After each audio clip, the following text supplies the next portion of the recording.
Vamos a las presentaciones y a los saludos formales como corresponde para abrir la mesa. Teresa Herrera, a quien escucharon recién tiritando. ¿Qué tal? Buen día, Teresa. Buen día. Contenta, estuvo linda la experiencia del lunes, pero contenta de estar en mi mesa de miércoles.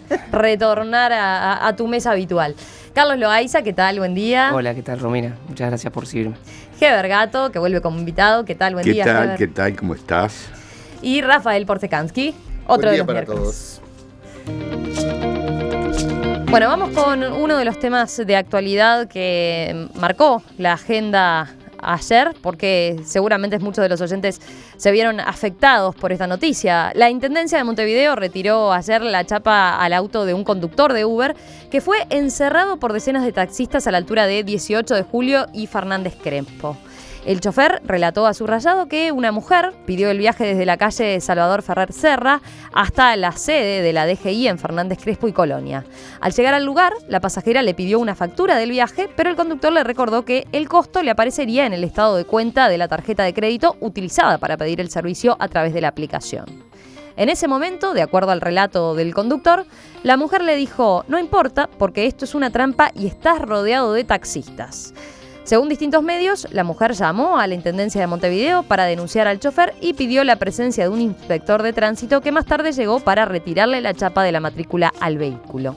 Además, justo en ese momento circulaba una cadena de mails que llegó a varios medios en donde se denunciaba que la pasajera había sido agredida por el conductor, lo que provocó la llegada de varios taxistas al lugar. Así se pronunciaba uno de los taxistas ayer en Fernández Crespo. Nosotros lo que tenemos que estar es en pie de lucha.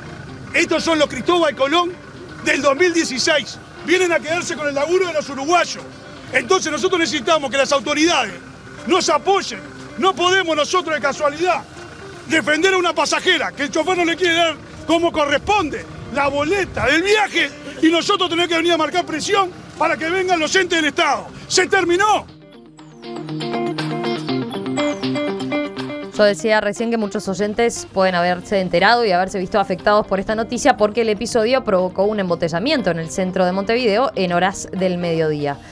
¿Ustedes tuvieron algún problema justamente a esa hora en el traslado? No.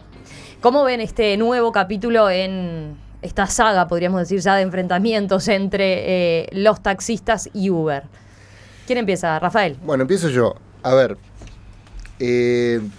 quiero irme un poquito para atrás, porque hace, algunas semanas yo me dediqué específicamente a este tema en mi blog de aquí en perspectiva.net.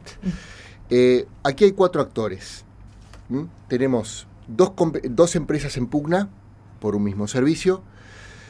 Tenemos un Estado que por el momento más bien observa y fiscaliza poco. Y tenemos los consumidores, que entre los consumidores uno lo que ve es una gran, por lo menos a nivel de expresión pública, ayer me tomé el trabajo de leer un poco los comentarios en los foros, una vez producida la noticia.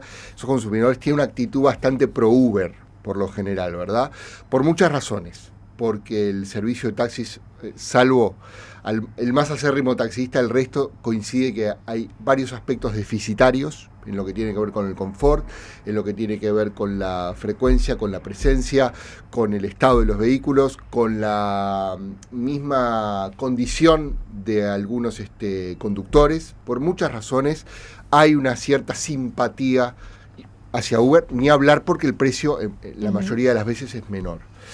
Ahora, lo que hay que separar aquí, a mi entender, es la forma del contenido. La forma de los taxistas y que asumen las protestas de la gremial única de taxistas por momentos es patoteril, ¿ok? Eso creo que también casi todos estamos de acuerdo. Tienen formas que no son simpáticas de protesta. El contenido es entendible. Si yo hace un año compraba una chapa de un taxi, es decir, la licencia que me permite conducir un taxi, tenía que desembolsar aproximadamente unos $80.000. Si Uber, cuando sale al mercado, pagó 0 está pagando en impuestos. Aquí hay una situación de competencia desleal, ¿ok? Que el Estado, por el momento, como dije, observa, fiscaliza poco, retira algún coche, pone alguna multa, pero en lo general, el problema de fondo aún estamos en espera. ¿Por qué? Porque lo que falta es un marco regulatorio adecuado. Mi posición personal no es la prohibición, es que estas dos formas alternativas de transporte puedan competir. Pero tiene que haber un marco regulatorio claro, porque de lo contrario, este conflicto latente va a seguir estando con nosotros. Tomará la forma que tomará la protesta, pero el conflicto latente va a seguir estando, porque hay una situación de competencia desleal. Yo quería hacer esta introducción porque me quería ir un poquito más atrás de este conflicto específico, porque creo que tenemos que mirar el bosque y no solo el árbol en este caso. Está bien, es un tema que hemos debatido en estas mesas. El miércoles juntos no nos ha tocado, entonces por eso... No, está bien. Decíamos de ir por lo más nuevo, porque bueno, hay algunos aspectos quizás novedosos. Yo comentaba a los medios de comunicación, a muchos llegó un mail donde se adelantaba esto que iba a pasar, ¿verdad? Lo que da a entender o genera suspicacia respecto a que, bueno, era todo un armado efectivamente, como dijo el chofer de Uber, donde la pasajera era en realidad alguien vinculado a los taxis y, bueno, se le tendió de alguna forma esta trampa. Fíjate dónde terminan, Romina. En la puerta de la DGI, o casualidad. Nada más y nada menos. O sea, fue bien simbólico, ¿no? Bueno, es que esos por ahí van ahora, ¿no? Claro, o sea, el tema del no aporte, ante el gobierno que no está fiscalizando ni regulando, bueno, entonces lo que hacemos nosotros es llevarlos hasta y traer a las autoridades, como llamaron al inspector de la Intendencia, justamente para que efectivamente actúen, ¿no? Sí. En Buenos Aires está pasando más o menos lo mismo. En Buenos Aires incluso el gobierno de la ciudad ordenó cortar la aplicación, pero eso no ha funcionado. No ha funcionado porque más allá de que es ilegal la aplicación, sigue funcionando. Porque bueno, todos sabemos que el mundo de Internet es tan grande y tan inasible en algunas cosas que bueno, que no fue posible marcarlo de otra manera.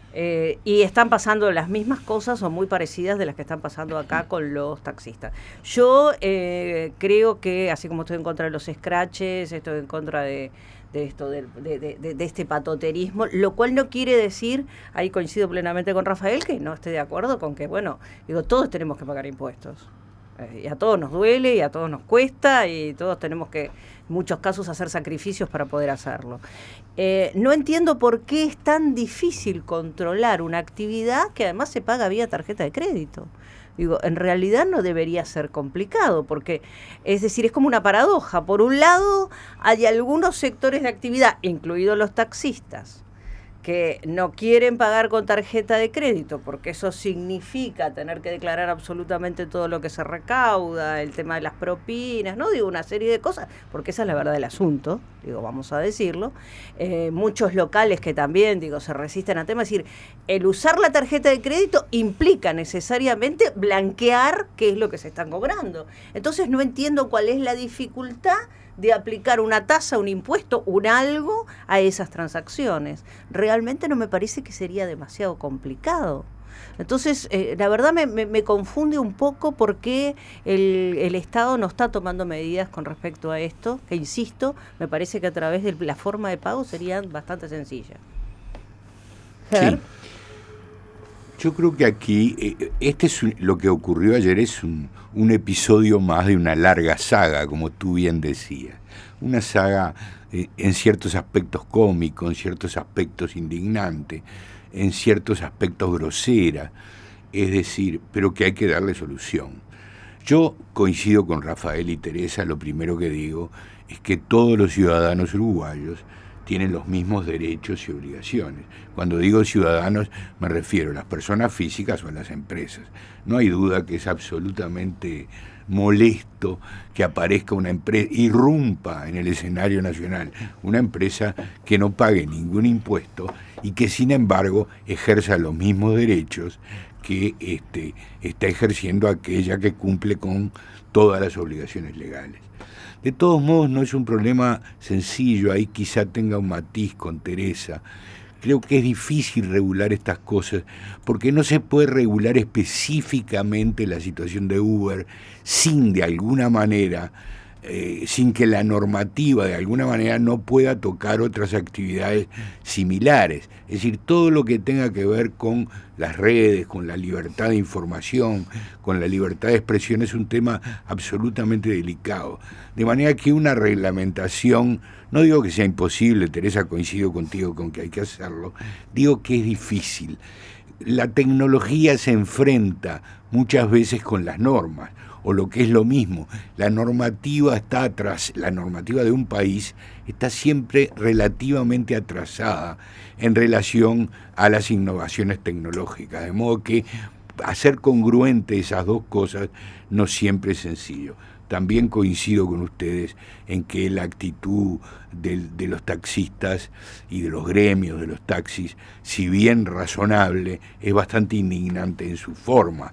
Todo lo de ayer fue de algún modo una incitación al delito, o por lo menos una incitación a tomar actitudes ilícitas. Bueno, ¿verdad? ya tenemos un taxista procesado, Ya no por tenemos, esto, sino sí, por otra el episodio situación. anterior de la Exactamente. persecución a un chofer de Uber Uno en puede Carrasco. entender Donde se que- lo acusó justamente por hacer justicia por mano propia. Exactamente. Exacto. Por Uno haber pu- perseguido a uno de los Exactamente. coches de Uber. Uno puede entender que estén molestos, pero es un gremio particularmente muy especial en su modo de actuación, y me parece que sí, que está indignando a la población con todo este tipo de maniobras. Pero me gustaría escuchar. Carlos. Sí, no, yo voy a tomar el camino inverso, porque creo que el fenómeno en sí, el fenómeno de estas nuevas aplicaciones o plataformas y la utilización y la simpatía que genera en el público, muchas veces una simpatía superficial, porque hay una gran antipatía ante los actores transportistas que actuaban antes, por una serie de razones, y no se ven muchas veces los peligros en los que se está incurriendo. Por ejemplo, yo me subo a un Uber, no hay ningún seguro que me cubra si choca, o sea, es verdad que hay un déficit regulatorio que también perjudica al consumidor, aunque no lo tenga tan presente. Pero el fenómeno es tan complejo y tiene tantas aristas que a mí me gustaría hacer el camino inverso y empezar por el hecho puntual. El hecho puntual para mí es significativo porque es un cambio, un giro comunicacional, un intento de giro comunicacional en la estrategia de los taxistas en base a intercambio de experiencias con otros gremios de otros países que también están haciendo cosas similares, que se están empezando a hablar y a contar en qué andan.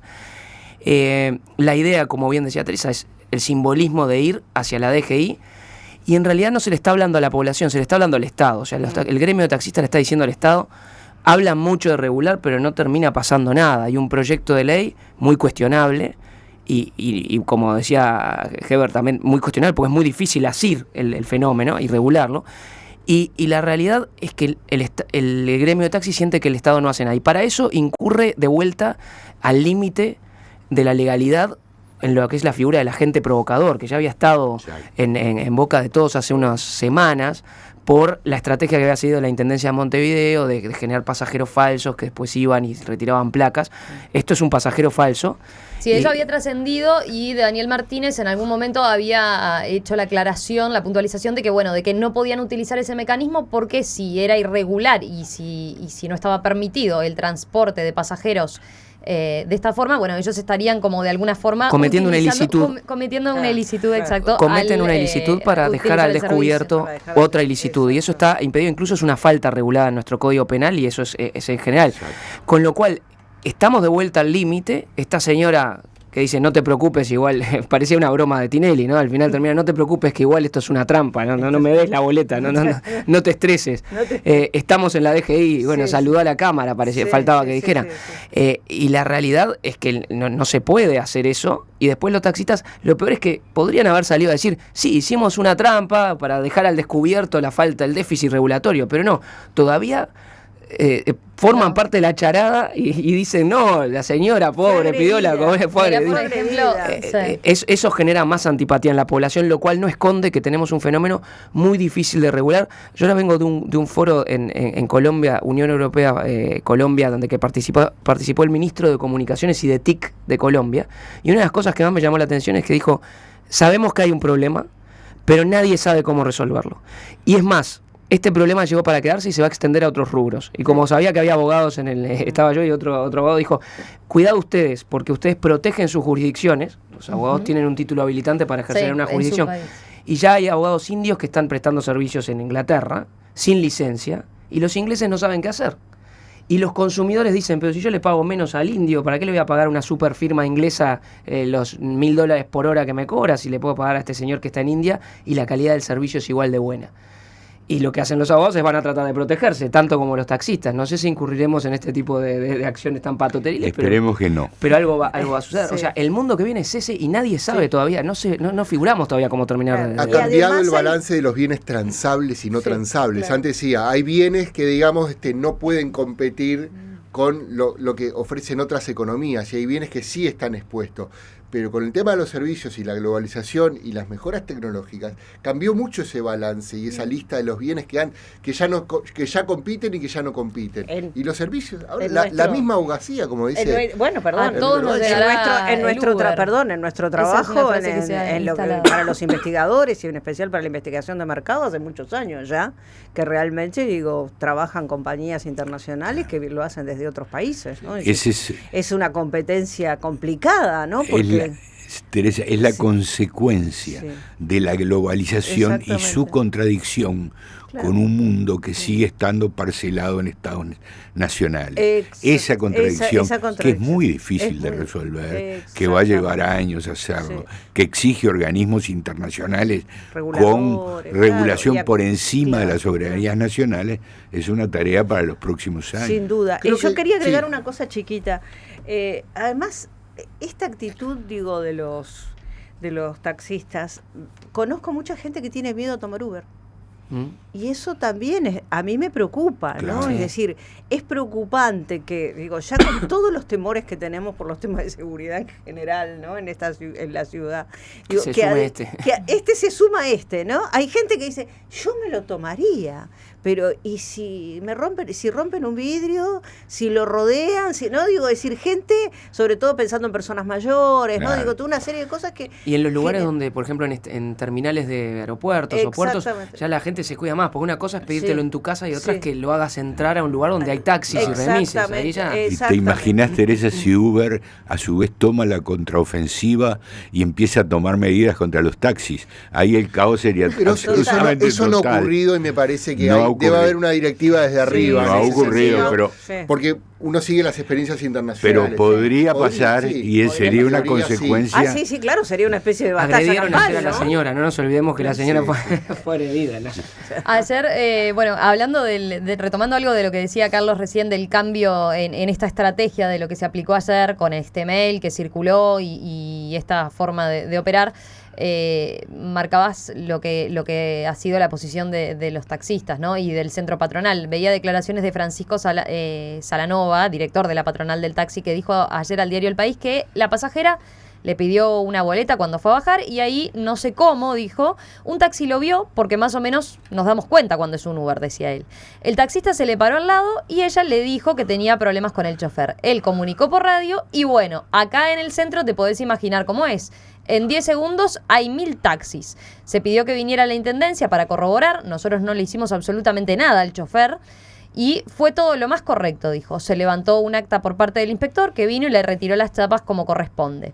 Salanova aseguró que el operativo fue algo espontáneo y no descartó que los taxistas vuelvan a utilizar ese método para detener una competencia que consideran desleal. Quizás sea el modo de operar de ahora en más, porque de otra manera no le encontramos solución. Las autoridades no nos dan corte. El auto quedó libre, pero con las multas y sin chapa. Decía Salanova, y digo yo que con el nombre puedes actuar el BPS, la DGI, el Banco de Seguro del Estado.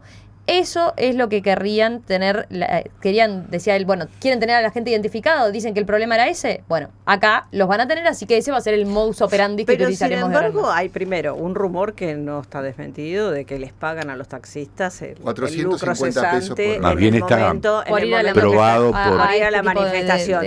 Y además movilización. Eso de que casualidad escuchamos, los Reyes Magos son los padres, Es ¿no? candoroso. Saranova puede fingir que dice la verdad y nosotros podemos fingir que le creemos.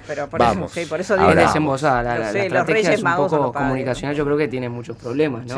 Genera más antipatía. Pero yo digo, es otra dimensión de este fenómeno que es bastante preocupante, que es institucionalizar la mentira burda y que esa mentira se expanda públicamente y vaya generando un descrédito general. Es una mentira pública privada y una mentira también en algunos aspectos o en otros temas del Estado, de los funcionarios del Estado. Sí. Y eso es malo para el tejido social. Como dice Rafael, ellos hacen que dicen la verdad y nosotros hacemos que le creemos, pero en realidad eso destruye la credibilidad. Yo agrego una cosa igual, porque a veces uno tiene esa lectura de la violencia y la agresividad del gremio. Es cierto que es un gremio especialmente agresivo, es cierto que eso genera y ha generado históricamente mucha antipatía, y en todos los países es igual. Yo ahora, hace pocos días en un taxi en Buenos Aires, la taxista me dice: ¿vos conocés a nuestro presidente, al presidente de nuestro gremio? Ahora no, se me fue el nombre, pero dice: esto es muy simple, esto se arregla cuando le plantemos un par de muertos, me dice. Y bueno, esa es la estrategia que tienen los taxistas, no lo han hecho, pero están dispuestos hasta llegar hasta las últimas consecuencias, al menos en el discurso. Pero eso no significa que del otro lado no haya agresividad o violencia, y eso es algo que hay que aclarar. Sí. La empresa Uber vino y empezó a funcionar en el marco de la incertidumbre de forma prepotente, y le paga también a los transportistas de Uber, sus emprendedores, para decirlo de una manera, porque no tienen una calificación o un vínculo laboral, les paga si les quitan las placas y los multan. O sea, la estrategia de Uber es muy fuerte, y eso está incluso penalizando a muchos conductores que empiezan a ver que Uber le dice: te quiero todo el día en la calle, y cuantos más autos mejor.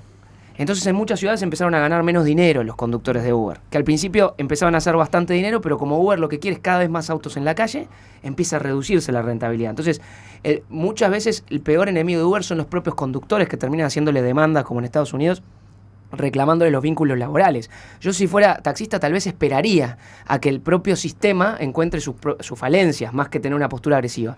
Y otro punto que quería comentar es que los países que están desarrollando este tipo de plataformas y aplicaciones hace muchos años que se adelantaron al fenómeno, y por lo que decía Teresa de la tributación, y empezaron a negociar convenios para evitar la doble imposición, que muchas veces le atan las manos a los países que reciben o que son usuarios o consumidores de estas aplicaciones, porque la tributación queda toda en el país que creó la aplicación y donde está funcionando, sea Suiza o Estados Unidos. Entonces el país donde la aplicación funciona no tiene tanto, está atado hasta por medio de tratados para grabar este tipo de situaciones. Para que no haya doble tributación. A lo que voy es, esto lleva a otra discusión, que es cómo debemos tratar la discusión seria sobre la negociación de tratados de inversión, tratados de apertura comercial, tratados de doble tributación, que no significa una postura de cerrarse, claro. Sí significa que tenemos que saber de antemano que estamos tratando con gente que vio lo que nosotros vamos a ver hoy hace 7 o 10 años. Pero además en este caso tenemos que tener en cuenta que está involucrado además cosas, porque no es comprar algo vía internet. En este caso está involucrada la seguridad de las personas. Claro. Digo, me parece que es un tema además que de una delicadeza especial, porque digo, lo que tú decías recién, no tienen seguro, digo, ¿qué pasa si hay un accidente con un auto de Uber? Claro, lo regulatorio no incluye eso, incluye, pero no se agota en lo impositivo. No, totalmente. Bien decían acá, hay temas de seguridad vial críticos. Totalmente. O sea, digo, ¿qué tipo de libreta de chofer tiene la persona que está manejando? ¿Cómo sabemos que los conductores de Uber son conductores que son capaces, están en condiciones de manejar durante 10 horas? ¿Quién nos da esa garantía? Exacto. Por el momento, simplemente lo avala la empresa Uber. No tenemos ninguna otra garantía. Totalmente. Eso está mal. Está mal porque no está regulado. No hay duda. Exactamente. También te van a decir que los taxis nos pasa lo mismo, ¿no? Tampoco tenemos certezas de que efectivamente... Bueno, pero ahí tú podés entrar a la discusión de si las libretas profesionales se otorgan bien o mal. Pero hay un sistema de otorgamiento de libretas profesionales. Exacto. Por lo menos está regulado. Se puede mejorar. Está dentro de la regulación. Carlos, me quedaba una duda con lo que tú decías de los tratados de inversiones. ¿Cómo lo bajarías a tierra en este caso con el tema de Uber en particular? Muchas veces los tratados, en este caso no los de inversiones, sino los de para evitar la doble imposición, claro, determinan que cuando una empresa presta un servicio en otro territorio con el que los dos países firmaron un tratado, y esa otra empresa en ese otro territorio donde presta el servicio, imaginemos Uruguay, Uber, que está ubicada en Estados Unidos o que tiene su sede en Holanda, imaginemos, y en Uruguay opera, si aquí no tiene un establecimiento permanente, o sea, no tiene una actividad estable, con una oficina y una definición técnica, Uruguay no puede retenerle impuestos a la renta. Entonces tiene que ir a otras fórmulas, impuestos a las transacciones, pero no puede gravar impuestos a la renta. Y eso es una renuncia que hacen los países y que la hicieron siempre pensando que para realizar cualquier actividad económica, normalmente uno tiene que establecerse, pero resulta que en la nueva economía digital virtual, uno no tiene que establecerse en ningún lado. Carlos, corregime si me equivoco, creo que en Brasil, donde justamente vimos en San Pablo recientemente una protesta masiva muy fuerte, de los taxistas, creo que se acaba de instrumentar un sistema de tributación de Uber, que tiene que ver con lo que creo que es con los kilómetros. Con los kilómetros Correcto. recorridos, exactamente. Es así. Digo, se van encontrando Se también. encuentran casi encuentran siempre fórmulas. en el marco de una negociación con la propia empresa, Claro. en la que el propio Estado reconoce su debilidad. Claro. Es cierto que Uber ha manifestado que estaría de acuerdo con que se dictaran regulaciones que, digamos, regularan su actividad. Pero no es fácil, ¿no? Porque esto es otra faceta de ese problema de la globalización y las soberanías nacionales. Y una cosa Carlos más, lo particulariza en el tema impositivo, Sí. pero va mucho más allá, como Mucho él más mismo allá. admite, en la medida que las relaciones internacionales y la soberanía de los países están en un conflicto Permanente. muy complejo. Y vivimos en un mundo totalmente distinto al siglo XIX o al siglo XX, naturalmente. Y todo eso exige un trabajo y una regularización que no es nada fácil de hacerla, porque además también requiere de organismos internacionales capaces de regular toda esta melange, ¿no? No, yo quería agregar simplemente, lo había mencionado Carlos, pero hay que reiterarlo también, que la forma de instalación de Uber acá dejó mucho que desear, e incluso la misma Uber pidió disculpas. Cuando Uber fue al Parlamento, como las crónicas dicen, que llevó 2 folletos locos, literalmente, y que incluso los parlamentarios relativamente proclives a la empresa dijeron que había sido nefasta, nefasta esos primeros contactos con representantes de la empresa. Que tal así que tuvo que salir a pedir disculpas diciendo que su estrategia de inserción, digamos, a nivel de gerencial en Uruguay no fue la óptima. Es similar a la que ha aplicado igual en otros países, ¿no? Sí. Creo que Sí, en pero- Argentina, siempre ha en Argentina avasallado, entraron ¿verdad? igual. Pero además con un nivel de Perú informalidad, igual. o sea, Sí. realmente vino con 2 folletitos, Sí, sí. cuando fue la intendencia, Lo- cuando fue a la convención de Lo parlamento. cual le permitió ayer a algunos de los que hablaron por los taxistas hacer manifestaciones antiimperialistas, diciendo que en definitiva eran los Claro. Estados Unidos Claro. los que estaban introduciendo. Cristóbal Colón de Los 2016. Cristóbal Colón.